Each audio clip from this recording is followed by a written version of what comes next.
Well, I actually have a former coach, a really important person in my life, Craig Groh, his son Corey, and then Alex Reinierson and Thad Frame. A lot of the local players here from the area reached out and asked if I would be interested in speaking. Actually, it's my first time speaking on my faith or at an event like this. I do a lot of different speaking engagements across the country on baseball, but haven't been involved in one on my faith yet. So I was very honored they would ask, and then Brad reached out and we were able to connect with Shonda and coming up and doing it together. So it really kind of started with my friends reaching out, opportunity to get reacquainted with them and see them, and then to share your faith in an open forum for the first time was a unique opportunity, and was excited to do it. And so looking at your program, what is the biggest challenge with sustaining success in the transfer portal and the NIL era?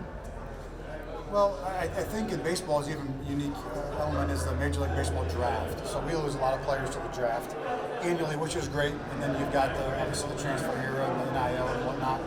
I don't think there's anything wrong with any elements of it necessarily.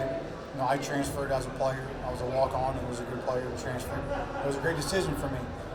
I also know what it's like to take out a lot of student loans, and so you also want to be able to have players that are compensated fairly.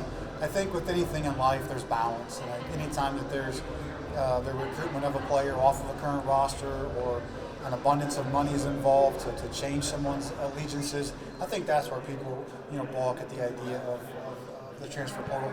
I think if you have a shared vision with people, as with anything in life, money is not the deciding factor in the majority of decisions that are made.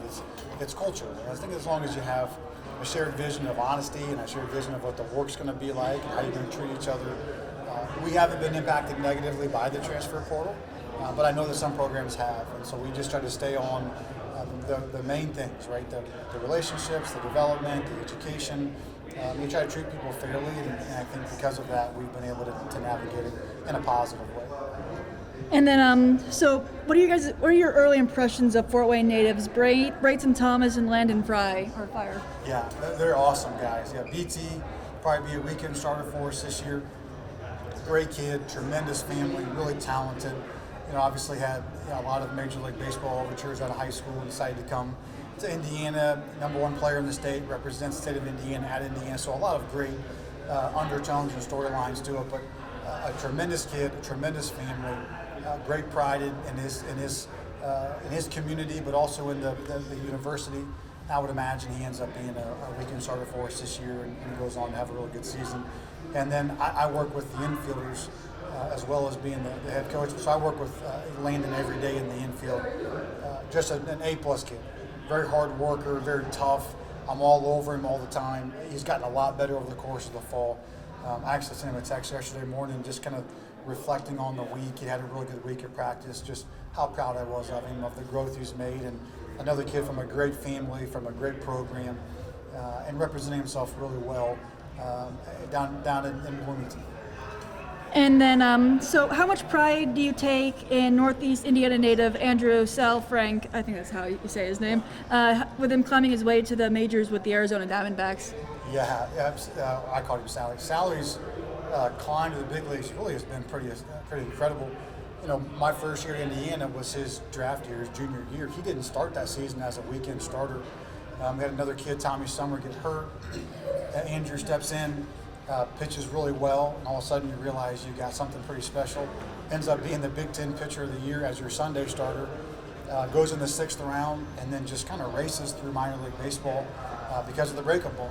And so I still talk to him often. He comes back all the time to off-season events. I see him out in Arizona in preseason events when we're out there and he's getting training and stuff. So very, very proud of him. It's a great story of perseverance and hard work, just all the really good things that college sports provide for kids, the opportunity to advance themselves, and then to see him go do it on the biggest stage. Just a great kid, and it makes us all proud. Fort Wayne and also down on campus.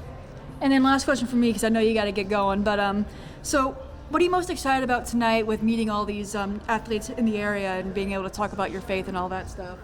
Well, it's my first time doing it, and so I think we all have a point in our lives where, if our faith is important to us, we kind of have to decide to get off the sidelines and be involved and to kind of be more engaged in it. And it's always been something that's been very important to me. It's always been something, though, that I've kept more private.